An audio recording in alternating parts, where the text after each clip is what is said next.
Hey, is this thing on? Lance, Nick, ready? Can you hear me?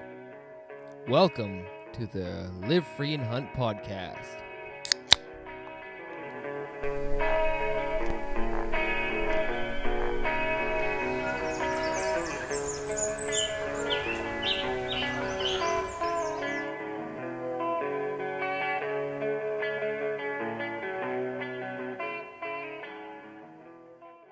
Live Free and Hunt podcast. I don't even know what episode it is. I feel like we've been gone. It's just me today because everybody else is busy. I'm busy too, but I had to sneak one in. This podcast is with Eric Orff. We've been trying to get together and have a conversation in person, but it hasn't worked out on my end. Like I said, everybody's busy. So it is a phone call podcast, which I hate to do just because it makes conversation hard. And when you get to meet somebody in person and have a face-to-face conversation, it just flows better. So I apologize on the audio. I think audio should be fine, but when I listen to podcasts, I don't like the phone ones either. So let's get to it.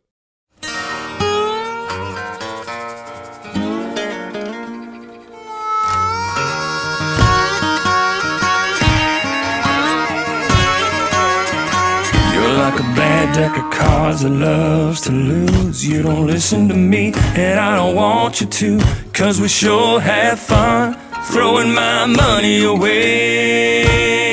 You bet high, I bet low. You're all in and I'm all broke. Another paycheck down the drain. All right, Eric, we finally did it. We finally almost got together here. Yeah. It's wild times. Everybody's busy. Usually I have two other guys with me doing this podcast, so bear with me here. I'm by myself. So what I usually like to do with guys is just figure out or see how they grew up in the woods. And are you from New Hampshire? Well, originally from Maine. From Maine. Originally from the mid-coast, Waldoboro. Yep. And my father took a job for Northeast Airlines way up in Presque Isle. Oh, nice. Right near Presque Isle for a period of years before we moved. At age 12, 1962, we moved to Londonderry. Did you grow up in the woods? New Hampshire. I was a child of the woods. I absolutely was. At an early age, I was a wanderer. My mother couldn't keep me home. I mean, my father was doing part of his education to work on aircraft and be around aircraft out in Oklahoma when I was 4. And my mother, no matter what she did, couldn't keep me home. So there was a swamp nearby. So I was down in the swamp at age 4. By the time we were in northern Maine, Mapleton, which is to the west side of Presque Isle, and my father actually had a farm there. He worked for Northeast Airlines, but he had a farm on the side. And, I told my parents then that I wanted to be a forester that worked with animals. So I knew what I wanted to do at age 7 or 8 or 9. Right. And it just took me a while to get there. But I certainly knew what I wanted to. I didn't know there was such a thing as a wildlife biologist, but I knew that's what I wanted to do Yep. at a very early age. That's excellent. I know times were a lot different back then. Just the woods itself, we just got done talking about the woods before we started recording here. What do you see, from where you started and how you grew up in the woods and just wandering around, like you said, where do you see it stopping as far as, we had the conversation about my kids growing up in the woods and trying to get them into hunting. Is there going to be any woods left? That's my biggest worry. What do you think about? In my close to, say I'm 70, so, and first got to know the woods at age 4, so there's still lots of woods left, lots of opportunities. As we know, since the pandemic struck, there are more and more people in the woods, and we saw that ourselves. And actually, for the last 20 years of my career, or at least a dozen years, as a fish and game wildlife biologist, and I retired in 2007, but in the last decade or more of my career, I saw a lot more people in the woods. I mean, I live here in Epsom, right near Bear Brook State Park. which is 10,000 acres that is protected, a wonderful place.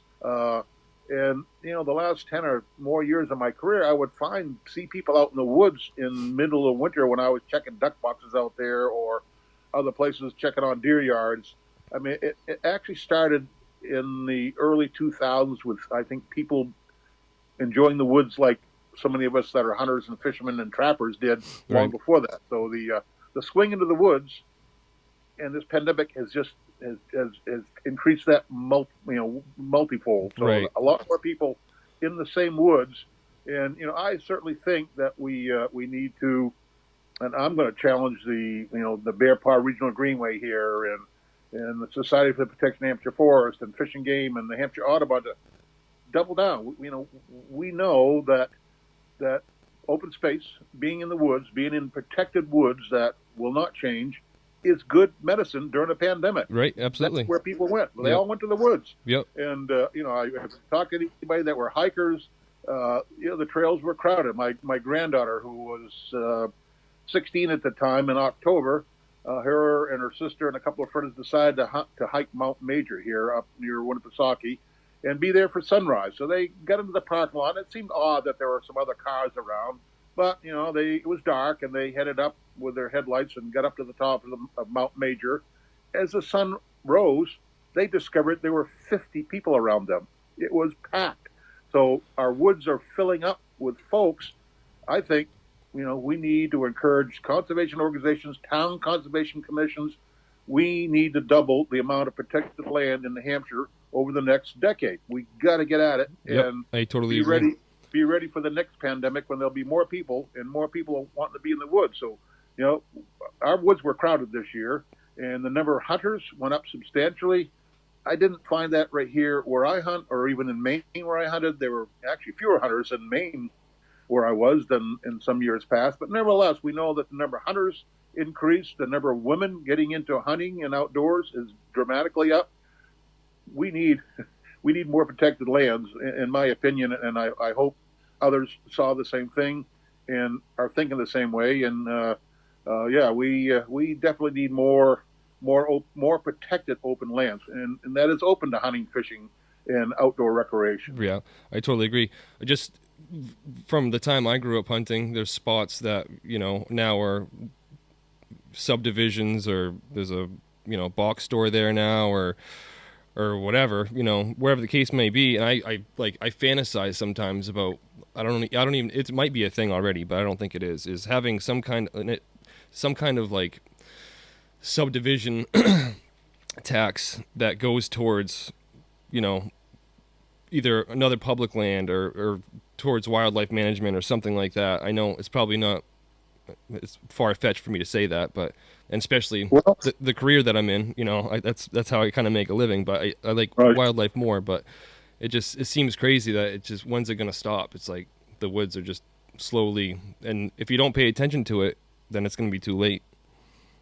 Well, Tyler, I can say, fortunately, we already have that law in the books. Okay, good.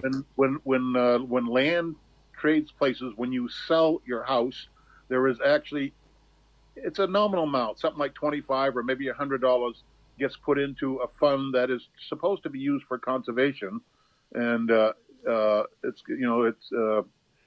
the current use. When you get a penalty, some towns will take that current use penalty. So if you had a 15-acre tract that you decided to, and you had it under current use, so you were paying very low taxes, and when that gets converted into housing, there is a significant penalty for doing that in a tax called a current use tax. And many towns have voted to use all of that penalty money for conserving other lands.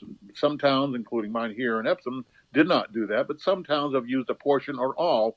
And I would think many towns should think about that as well. Right. Moving that up the scale. So seeing how valuable open lands were for this pandemic, and then there's some other funding available, but even like New Hampshire Audubon, where I happen to serve on a policy committee. It's a committee of about a dozen of us, and I've been a long-time Audubon member and worked with Audubon as my career at Fish and Game for over 3 decades. So I sit on a policy committee, and the committee decides what stand on various bills Audubon should take.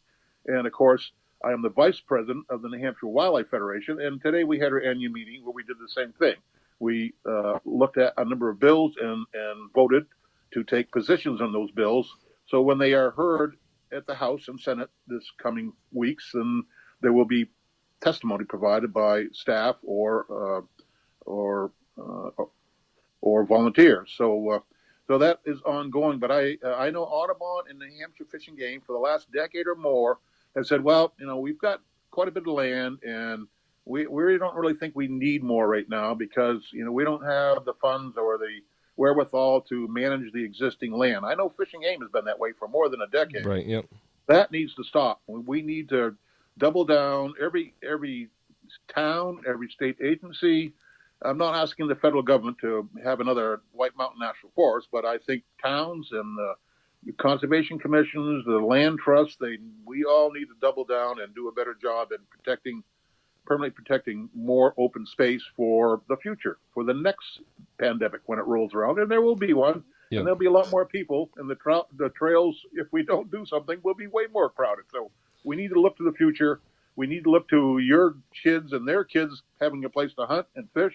So that's kind of my 2021 pledge, is to work on encouraging this to happen. I don't know how exactly I'm going to do it, but this is one way. By I'm on your side. Yeah, exactly. I appreciate it. Let's do it. Let's get it done. Excellent. So you said you did 3 decades of work with New Hampshire Fish and Game. Is that correct? That's correct. Yeah. Okay. From November of 1976 to June of 2007. And you graduated from UNH in 72? I did in 72. Okay. Yep. Take me through that. So when you first started as a biologist, what was your first day like? What did you? Okay. Well, let me give you a little background on how I got there. Yeah, absolutely. Because I want to give some credit to some folks, not necessarily by name, but by organizations. At age 14, my brother was going to take hunter safety, and I tagged along. And I lived in Londonderry at the time. And by the way, where I live now is a commercial development. There are hundreds of acres gone, not just a few houses here and there. So but I took hunter safety and fell in love with the club members, and really enjoyed that. And at an age of 14, I joined the Londonderry Fishing Game Club, and I'm still a member, a life member. So it was a lot of those club members that really helped form me into who I was to become. Because what was the number one conversation at any fishing game club? It's fish and game this and fish and game that, and how if only fish and game did this, we would have more pheasants, we would have more deer. Fish and game was like at the top of the agenda at every meeting, and just got me intrigued with this fish and game department. What is this all about? Yeah. And then actually I started going as a youngster, a part of that club. We were a member of the New Hampshire Wildlife Federation, because clubs all joined back then. So I volunteered to be one of the delegates that went to the quarterly meeting. So at age 15 or 16, I began going to New Hampshire Wildlife Federation meetings, and it was held in Concord. And Rachel Terrell was the executive director at the time. So that whole club and that movement and helped really form who I was. And I actually grew up in Londonderry, and there was a marsh behind my house called Little Cohas Marsh that was actually built by the Fish and Game Department, a dam in the late 50s to flood about 250 acres. So I discovered these duck boxes, and I checked those all out and learned about them. And that next winter, I convinced the Londonderry Fish and Game Club to buy some wood, and I built another 10 or a dozen duck boxes and put them out there myself and began checking them. And what was one of my jobs at New Hampshire Fish and Game the last 25 years of my career? Checking the duck boxes. I've done this before. Unbelievable. It was so awesome. So how did I get it? So I actually, Tyler, I had to go to prison to get into Fish and Game. And when I graduated in 72, I wrote to all 50 states. I tried to get on the federal roster. I made a mistake. I had worked my way through college at construction. When I graduated, I owed not a dime. Yep. But I had no experience, and I had no contacts. It killed me. I would, go up to Fish and Game every now and then, and any jobs there. and they just weren't. They never have been in the field. Right. And but what did I do? I actually moved to Allenstown so I could be closer to Concord, close to fishing games. So I could go up more often. And then in July of '76, I took a job as a prison guard at New Hampshire State Prison. So I tell people to get a job at fishing game, I had to go to prison. and I was the kitchen guard, so I was in the basement of the prison, and every day I would be locked in there from 3 to 8 p.m. with 20 inmates who did the cooking. And the first thing I did when I got into the kitchen was locked in with them. I opened a box and I handed out 20 butcher knives because they raised cows at the time. And there was in the cooler was a cow that they cut up for dinner. You're thinking, how did I get myself in this predicament? So I handed them the knives, 20 of them, because I had to count them and make sure there were 20 before they went to bed, before we put them in. So I learned to live with, I learned to survive with the inmates there and had a good time. But so what did that allow? So then I was working in Concord, and I could stop at fishing game every week. Any job this week, and any job this week. And by golly, Dick Siemens, who was the chief of fisheries, finally said, well, we got a full-time temporary job for you, Eric. And that was it. That started me. So I had a full-time temporary job that lasted 31 years. Wow. That is crazy. I actually started in the fisheries division as a bio aide. And day one on the job, I worked with a biologist at the time, Lee Welcome, and we went over and he helped me get my uniform from the supply depot and some boots. And day 1 or 2, we went up to, I think, Squam Lake, and we actually pulled some nets because he was doing a bass study on Squam Lake. So we pulled some nets, and it might have not been that day, but within a few weeks, we actually pulled the net in, and when we measured some white perch, he said, well, those 2 fish we just measured were state record fish. So, Of course, I had always been a fisherman. Luckily at an early age, put that one in my back pocket. Yeah, I was bass fishing, and the bass fishing with my best friend Rick Hamlet long before there was much about bass. We used to watch Gadabout Gaddis on TV back then, and we were into bass fishing, and just fished whenever I could, and so yeah, it was all part of being a member of the club and being around people who hunted and fished and drove my interest even more. And I just knew I needed to be a wildlife biologist. So I went through prison to get there. So I started as a bio aide in November of '76. In the fall of '78, they actually had a full-time permanent job as a black bear biologist, and I applied for it, never expecting to get it. But nevertheless, Henry Laramie, the supervisor over there, ended up hiring me. I had to take a test. I remember he wanted to do a field test, so I had to get into a 15-foot aluminum canoe and paddle across the Merrimack River and back standing up. That was one of the tests I had to do that day to qualify for the job. So Henry put me, not only did I have to pass a written test at the state, I had to pass Henry Laramie's test. That's right, yeah. And he put an X on a map, on a topo map, and said, okay, drive me to that spot or take me to that spot. And so I think it might have been in Pembroke or someplace. It wasn't that far away, but I had to know map and compass. But luckily for me, in the early '70s, I was into whitewater canoeing. I had my own canoe from the early '70s, and I had taken courses in college on how to navigate and use maps. So I was pretty well set there. So I had a pretty good background and a lot of field experience that not everybody had because of my interest in hunting and fishing. And I think I'd held a trapping license or 2 by then. I hadn't caught anything but maybe some skunks, but I'd tried it. Yep. So that was how I got into fishing game, and was hired as the first black bear biologist in October of 1978. I hadn't been on the job. I think my second day, we got a call that there was a bear up a tree on Plymouth State College. So Henry and I went up.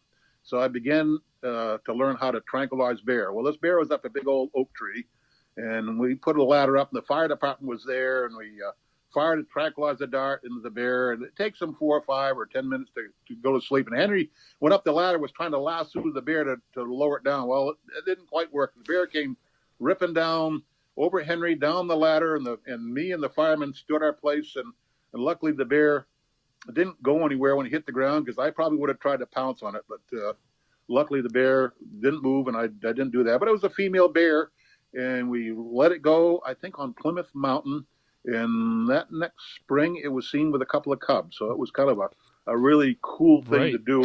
Day 2 on the job. Yeah. All right. I guess I'm jumping into this now. Yeah. Awesome. Yeah. Can I want to roll right into the bear biology. When you got, are you doing most of that work in the wintertime, hibernate, and when they're hibernating? Well, of course, you got to catch the bear, and that happens over the summer. And luckily for me, I early on developed a very good relationship with the New Hampshire Bear Hunters Association. They are the houndsmen, and I would go up on weekends. Every other weekend, I would be north with them, and they would be treeing bear in using CB radios, and they would. I would ride with somebody, and they'd, we got a bear up a tree in Lisbon, and I'd go over there and tranquilize that bear and put some ear tags in. Now, Henry Laramie, actually started in the 1960s tagging bear. So he was like a world leader in bear research. And at the time, he was mostly trapping nuisance bears in either a culvert trap or what's called a snare trap. And from his early work, he actually developed the tranquilizer. So he would have a bear in a trap, and the local Concord vet that he knew well, Jim Payne, would go with Henry and look into this trap and say, well, that bear looks like it weighs 150 pounds, and they would try this tranquilizer. And if it didn't work, they tried another one. So Henry developed the first successful method of tranquilizing black bears in North America. And actually, Maine wrote it up into a journal, so it spread from there. But Henry was the one that figured that all out and passed that information along to me. But what he found was like within 2 years, 75% of those bears that he had been tagging for a period of 6 or 8 years were dead. So we were kind of wondering, is that the mortality rate for all of a bear? So by me going up and with the houndsman and tagging non-nuisance bear, we had a sense of what the true mortality rate was of wild bear and not just nuisance bear that tend to get killed more frequently. Were they, so yeah, I was going to ask that question. So the nuisance bears that got tagged, you were assuming you think they're getting shot, not in bear season? Is that what you're saying? Oh, Or no. just getting hit? I would say the majority were during bear season, but for some reason they were very vulnerable from that behavior compared to bear that were not nuisance bears. Right. So, and, I began collecting bear teeth in 1978. I actually had hunters donate bear skulls or the top jaw, and I would pull a tooth. Originally it was the canines, the big one, but we soon learned that you only need a very small residual tooth. And by 83, 84, I had enough information from aging those bears that we could kind of estimate the bear population. And at the time, the bear season, of course, was set by the legislators, which almost all our hunting laws had been set by the legislators over time and didn't change very much, were not very flexible. Mm-hmm. So I determined by 84 or 5 that we maybe had 1,000, 1,200 bears, but they were almost no older females, older than age 4, 5, or 6. It's those older females that normally produce 3 cubs and are successful at raising those cubs to at least age 1 based on research in some other states. So we thought that the bear population was in a significant decline with about 1,000 bears on the ground in New Hampshire. And so we lobbied the legislator in 1985. They granted Fish and Game the authority to regulate bear hunting. And that year I closed all but the northern 3 counties. And then we only had a 1-month bear season. So we were trying to turn this declining bear population around, largely thanks to Henry's efforts. And over the next decades, the bear population grew, and now we have something like 5,500 bears in New Hampshire. And this last year set a record bear kill of almost 1,200 bears. Yeah. So we killed more bears in 2020 than existed in 1985. That's pretty wild to think about right there. Yep. That's crazy. If you'd killed that many bears in 1985, they would have been gone. Yeah, they'd be all gone. Yep. They'd be all gone. When you were talking about pulling teeth and I assume you age it just like a deer tooth. Is that how you would age? Yeah. Okay. We actually send it to a lab out in Montana that does it. That are good at it, and it's well worth that.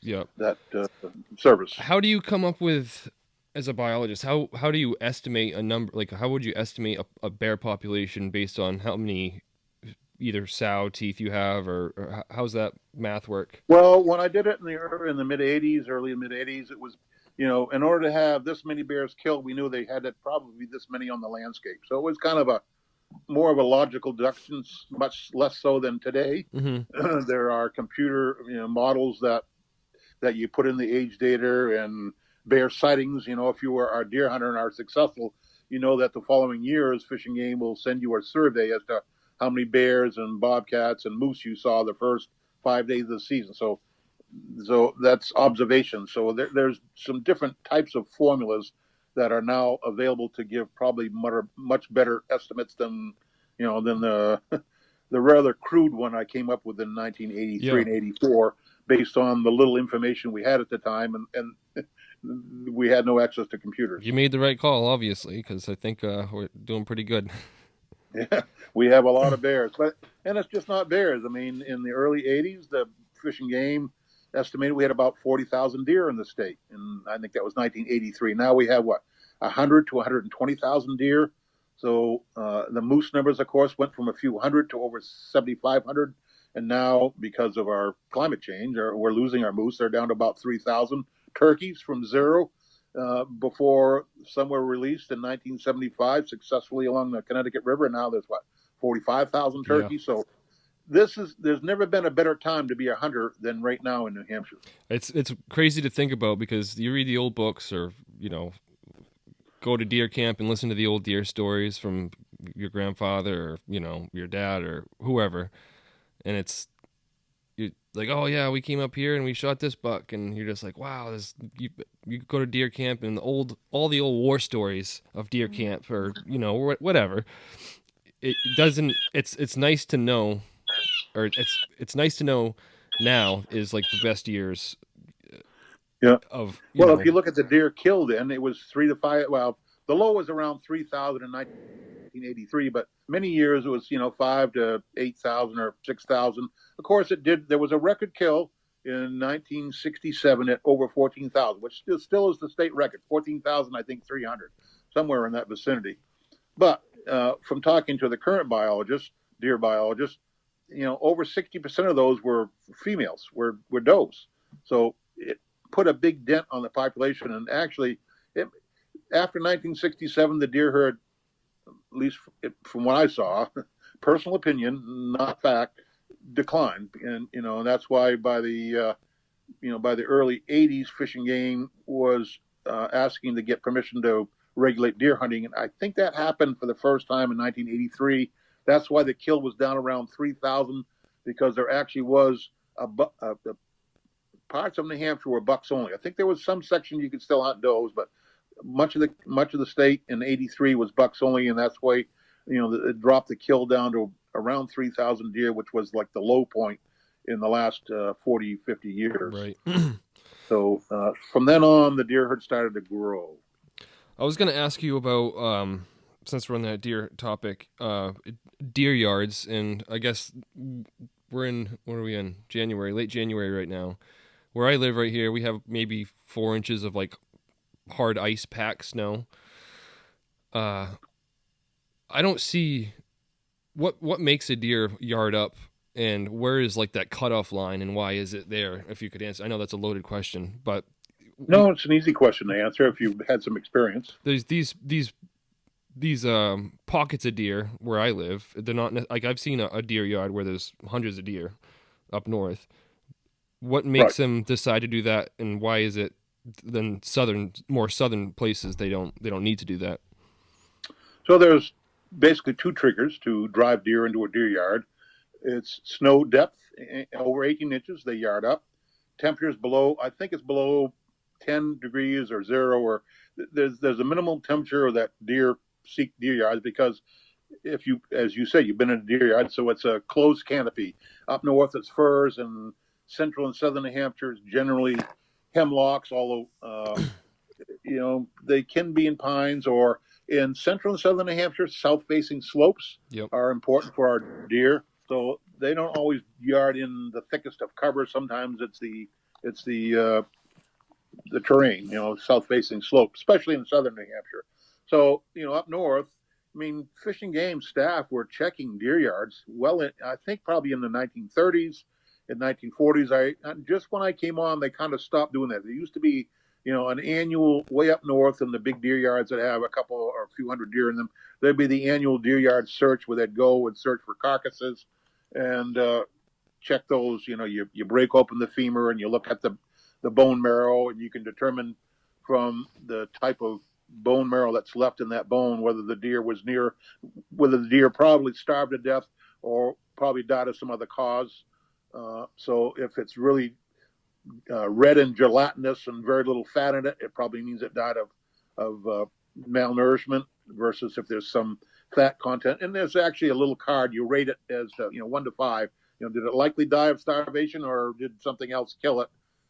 So that was conducted in the 40s, 50s, into the 60s, and 70s. But I never went on one. I think we kind of wound it up. And why did we do so? My guess is the coyotes entered New Hampshire in around 72 up in Colebrook, up that way, and swept down the state over the next decade. So they didn't leave anything in the woods. You could go into a deer yard and they were gone. So before that, there was nobody that ate them all. And in the springtime, you could go and do a deer yard check and find dead deer. And after a while, there were none to be found. Right. Yes.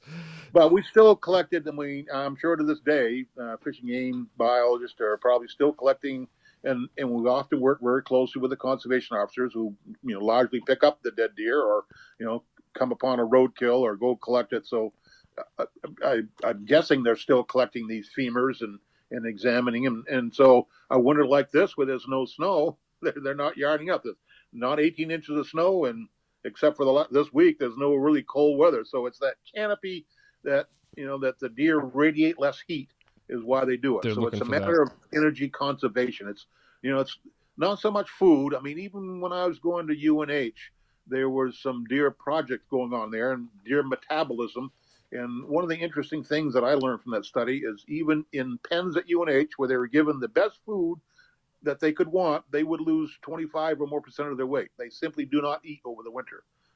So it's more energy efficient to not move and to not eat than it is to go and look for food and waste energy in case you don't find it. So deer naturally lose weight over the winter, unlike most of us. And, they're the antithesis of people. Yeah, absolutely. I think I got my COVID-19 going here. Yeah. What's your opinion on feeding deer in the wintertime? Of shooting them? Feeding them. Feeding them. There's plenty of stuff on Fish and Game's website. That's just not a great thing to do. It's just rhyme because they digest with bacteria. They don't have the right bacteria. And in one case, a couple of years ago, over on the coast, where somebody started feeding a bunch of deer, they died. As much as it's nice to see them, and I feed my birds every day, and I feed turkeys every day, or practically. Feeding deer is just a thing that it should be discouraged to the best that we can, and because it really doesn't help. And the other thing it does, that instead of being in the deer yards back in the back 40, they're crossing roads. They get hit all winter. So you increase the mortality by feeding them. It's just it's the dumb thing to do. Right. I want to touch on moose, and I want to touch on turkey real quick. And I think I want to make this into a 2-part podcast, and I would like to have you in person when we can finally meet. Sure, love to come up. The moose. I got to see that room you're sitting in. That looks pretty impressive. Yeah, I got some stuff hanging around. Yeah. Well, look at that. Wow. Yeah. So. Yeah. We'll definitely I gotta go see that. I got to hear some stories. Yeah, absolutely. So, moose population, when I was growing up, maybe 10, 12 years old, you could go north, drive up to Pittsburgh, Route 3, and there'd be moose all over the sides of the road. Yep. My dad shot a moose in A1, I think, when I was 13 or 14, and it wasn't necessarily a hard task because there was a lot of moose, or it seemed like there was a lot of moose. I don't know if they were close to the roads or what the deal was. And then as I got older, it seems like it was winter ticks or brain worm. what was you mentioned it was something to do with the climate. Is that what you think happened to Oh that yeah, population? without question, it's a proven fact. And the last big meal of a tick, they get on in November and they go through a couple of life stages, and by April they're ready to the females to engorge on blood one more time and drop off. It's that last meal. So April is the month of death for our moose in New Hampshire. Of course, adult mortality is less than that, but some do die, but the number of calves that die can be over 70%. And it used to be, 1 out of 5 or 10 winters would have a good tick year and we'd have some loss. But now it's 3 out of 5, and Yeah. they just can't recover. So they've been in this decline from 7,500 just 20 years ago to, I think, close to 3,000 today. And it's that truncated winter. No snow in November when the babies are getting on, and no snow in April when the female drops off and lays her eggs. If she drops off on snow, the eggs don't do well. They drop off in bare ground. They thrive. And that next winter, there's a lot more ticks to get on the moose. That's kind of White Mountains north. South of the White Mountains is where, as you know, the deer herd has grown. Most of that 80,000 deer growth in the last 40 years has been south of the White Mountains, where the majority of our deer are now taken during the season. So down here, it's probably more brainworm related. Deer, almost all the deer, because they evolved with it, have brainworm, and it doesn't affect them. But if a moose gets one brainworm, they're dead. Really? And I've had to put down that were moose that were clearly, In trouble, yeah. Had brainworm and were going to die. So I would put them down. So it's easily seen in many of the moose. So it depends on where you are in New Hampshire. But why did the deer herd grow from 40,000 to 120,000? Milder winters. So still climate change driven, but two different factors. Mm-hmm. Brainworm south of the White Mountains, winter tick White Mountains north. So wow, driven by the same mechanism, by a warming climate, but and nevertheless killing off our moose. And basically 3 or 4 years ago, when I was working for the National Wildlife Federation, after I retired in 2007 from fishing game, I actually worked another stint for the National Wildlife Federation, the Ranger Rick floats, for 12 years, and wrestled more politicians than bears. Yeah. It was more difficult. But it was a fun gig. It was kind of fun to do, but I was still engaged in talking to the moose biologist and the moose research at the time. And basically what I saw, I think 5 years ago, was a computer analysis of, given the current conditions of moose mortality, 50 to 70% of the calves, and for the adult moose, they don't all die of winter tick or necessarily brainworm, but also up north, because summers have been warmer, the females don't feed. So back when that moose study was done in 85, almost all females older than age 3 produce twin calves every year. Now, no twin calves anymore, almost no twinning, because the females can't feed when it's above 70, and they don't gain enough weight to successfully produce twin calves anymore. So it's a double whammy. Females are not producing 2 calves. 70% of the calves are dying. So our moose population is in a free fall. And based on that estimate and computer analysis, that population model predicted that basically in another decade to 15 years, our moose would essentially be gone, except for a few hundred stragglers. Because when you get down to a few hundred moose, it's hard for a tick to find a moose. So right. it'll be the diminishing returns that stabilizes the moose population, but it'll be a few hundred. There will be no moose hunting. There'll be, there will not be a commercial $12 million a year business in New Hampshire. Moose viewing gone. Right. Yeah. So it's invariable that it will not happen at this point, because we haven't done what we're supposed to do. Yep. This. I hear people talk about it all the time. Like, why do we have a season for it now? Because I don't know what it was this year, 52 or 54 or something in that ballpark. And I see the argument, but the moose researcher or biologist is making that call for right. Fishing game. Yeah, they still do it. They have a minimum number of observations of moose when they, like 2 years close down the southwestern part of the state for a year or two to see if it would come back. So the fact is, there's still 3,000 moose. You can take some. Cars still kill more moose, close to 100, as opposed to 38 by hunters. So the hunter impact on the moose population is pretty much irrelevant at this point. So you could stop it. Will the moose come back? It's not going to make one bit of difference. The moose are gone, and whether we hunt them or not, they're gone. It's not going to make any difference. In 10 years, 15 years, we will not see moose. You don't think that will eat that? I know because it's climate. So obviously that's too soon for evolution to fix itself. But I know, like, people always talk about, or I've heard this, is that in order to have a thriving population, that has to be knocked way down, and then it can rebuild itself. But obviously that's not the issue that we're having. I think Maine was going to, I don't know if they implemented or not, they were thinking about significantly removing and reducing the moose population in an area in Maine to see if that lowered population would then stabilize at a lower rate. So again, the moose are so far in few that the ticks aren't as successful getting on them. So there certainly is some level that will occur. Is it a level that will still have some huntable moose? I don't know that, but I know Maine was contemplating that experiment, and I actually haven't followed it the last year or two, so I don't know if that has occurred or not. That certainly is not the attitude here in New Hampshire that we were going to, here I am, 14 years since I retired, but I still talk we. Yeah. I must have a fishing game person in my back pocket or something. Yeah, right. It could be I think it's a fishing game mouse. Yeah. So we, I don't think fishing game is opting to, intentionally by hunting means reducing the moose numbers to see if there's some lower number that would be compatible with the environment. But right.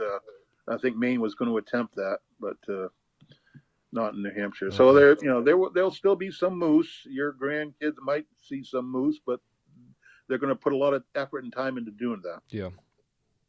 Yeah. All right, we're almost at what are we at? 45 minutes, 46 minutes, or something like that. So where can so fast for me. Yeah, I know. Where can people find you on social media? Okay, well, I am on Facebook, and since October 10th, as the vice president of the New Hampshire Wildlife Federation, and again, I've been a member since 1964, and I'm now the vice president. We decided to work on our social media because we can't get to fishing game club meetings and the sportsman events where we connect it to our fellow club members. We have about 50 fishing game clubs that make up the New Hampshire Wildlife Federation. So we opted to try to do something with our social media. And beginning, I think October 10th, I started doing at least weekly or twice weekly videos with Tara Gitau, our executive director, and they go up live. So usually Monday and Tuesday, or Monday or Tuesday, we usually shoot mid to late morning, a live Facebook post. And, it's getting some hundreds and some of them thousands of viewers. And so we try to do at least one or two a week. Plus, we try to put some kind of photo up there almost every day. And so if folks want to send us a cool picture of an animal or an outdoor scene, yeah, we could use that on our Facebook post or send one our way. So yeah, so mostly this Facebook for the Federation and for my own Facebook post.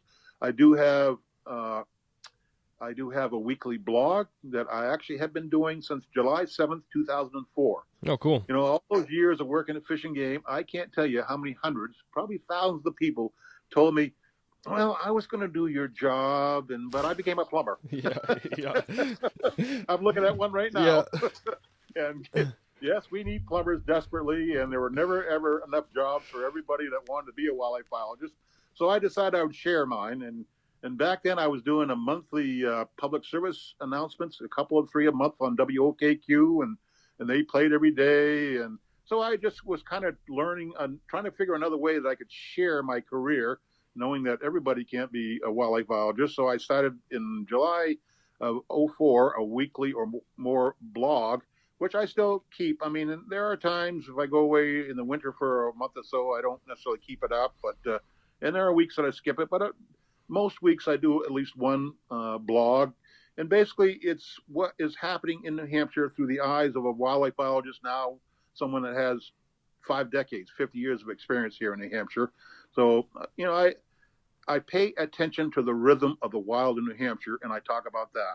It's birds, it's salamanders, it's snakes, it's deer, it's bear, it's whatever. Yeah, I my kids see just going watched. on. My kids just watched the Seven Sleepers.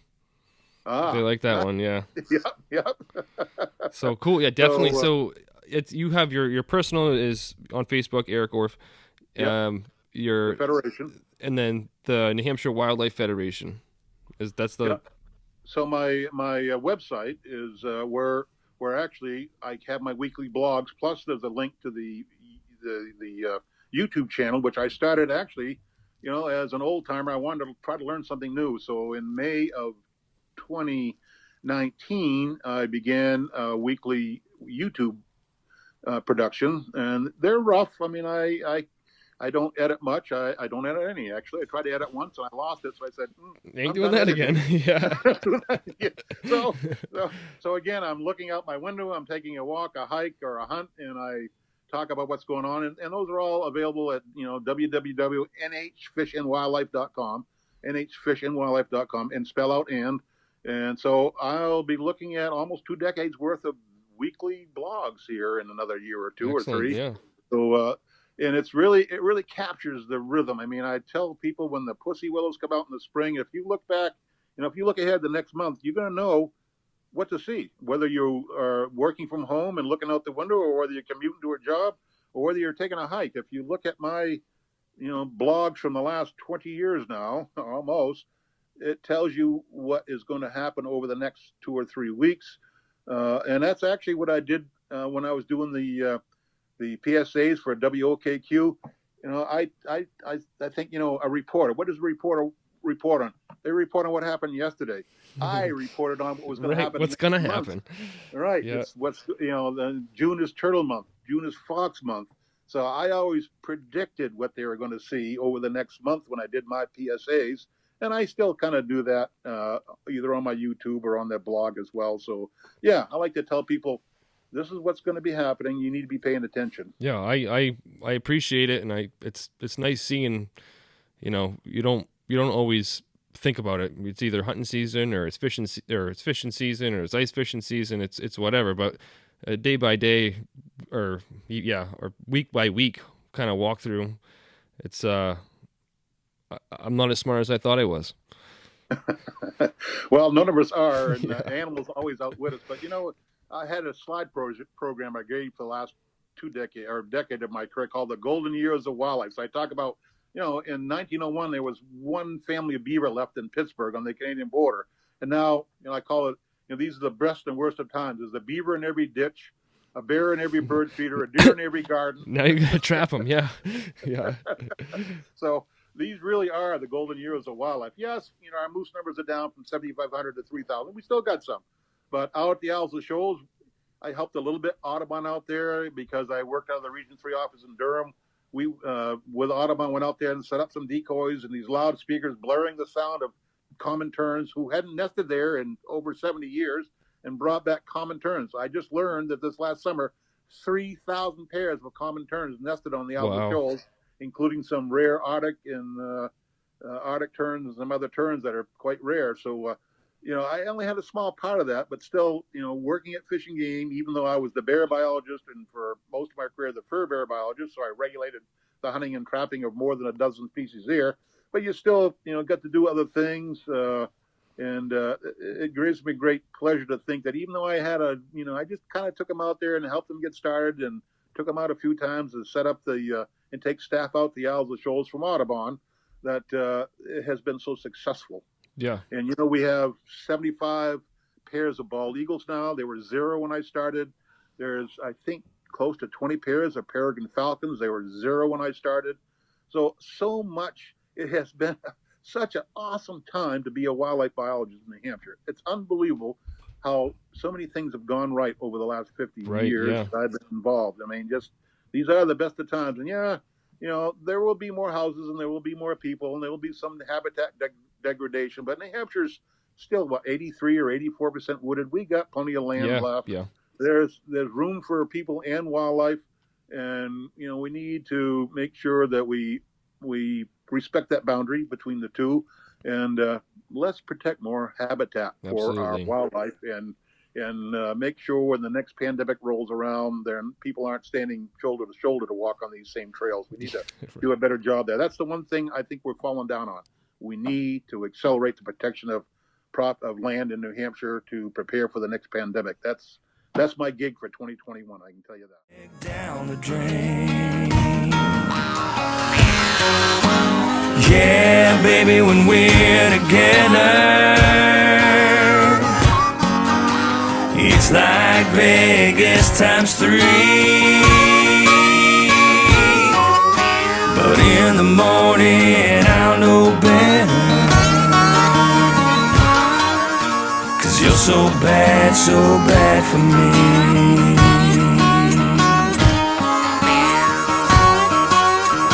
Just like a sip of wine leaves me to drink. You're my gateway drug. I'm starting to think it's gonna take much more than just 12 steps.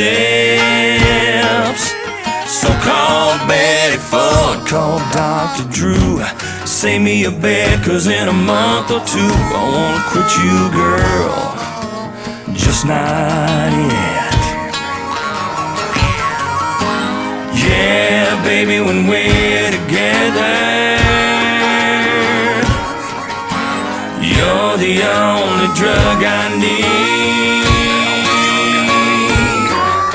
But in the morning I'll know better, 'cause you're so bad for me. Barreling down the road past these city lights, you got your hands on the wheel, a look in your eye. I ask myself, is it time to slow down? But the night's still young, we're full of gas, credit cards in my pocket with some limit left, and we got friends in the next town. Yeah, baby, when we're together, it's like Vegas times 3. But in the morning I'll know better, 'cause you're so bad for me. Yeah, oh baby, when we're together, it's like Vegas times 3. But in the morning I'll know better, 'cause you're so bad for me. Oh, 'cause you're so bad for me. 'Cause you're so bad for me.